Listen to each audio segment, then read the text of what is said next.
बिस्मिल्लाहिर्रहमानिर्रहीम।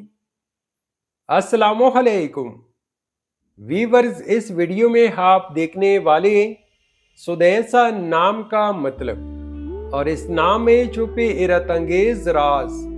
तो वीडियो को शुरू से लेकर आखिर तक जरूर देखेगा।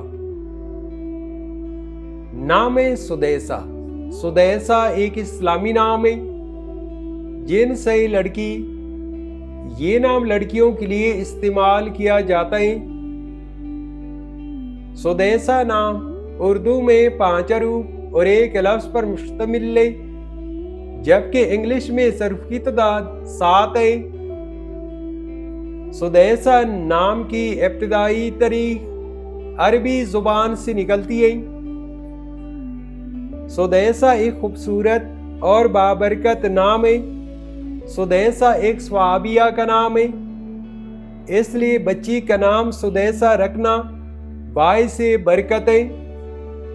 सुदैसा अरबी लफ्ज सुदू से माखूज है, जिसका मतलब है चट्टा ईसा। तो वीवर्स, ये थी आज की video.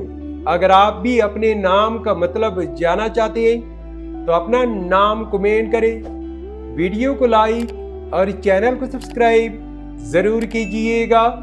Thanks for watching my YouTube channel.